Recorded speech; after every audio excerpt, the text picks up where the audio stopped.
જય સખી દાતાર, જય ગિરનારી.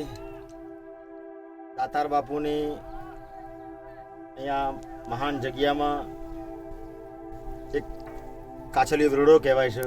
આ વિરડાનું નામ કાછલીયો વિરડો છે. દાતાર બાપુએ એનું નામ ચશ્મેશાહી નામ પણ આપેલું હતું.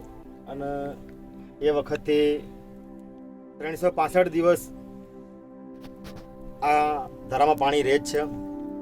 આ પાણી ક્યાંથી આવે હજુ સુધી કોઈને ખબર પડ્યું નહીં. અહીં આવો એટલે તમે આ પાણીનું સેવન કરો. આ પાણી આંખેમાં આજવાથી આંખોના ચશ્મા, આંખોના રોગ દૂર થાય છે. એટલે દાતાર બાપુના ખૂબ આશીષ છે અહીંયા આગળ. 365 દિવસમાં અમે ખરા ઉનાળામાં પણ અમે એક દિવસ આવેલા ત્યારે પણ આ જળ અહીંયા આવું જ હતું ને આટલું અમૃત જેવું ઠંડુ જ હતું. એ એનો પ્રતાપ છે. એટલે મહાપુરુષોની આ સંતોની ભૂમિ છે ગિરનાર. અને એમાં આપણને પણ આજે આ દાતાર બાપુના કાછલીયા વિરડાના દર્શન થયા. એમાંનું જળ પીધું આપણે બધાએ.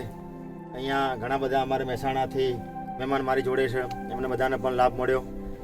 આવી ગુરનારી મહારાજની દાતાર બાપુની આપણા બધા પર કૃપા રહે એવા બધાને સાથે જય સિયારામ, જય દાતાર.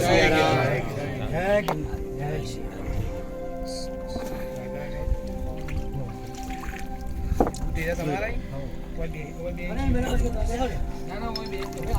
દાતાર. જય દાતાર.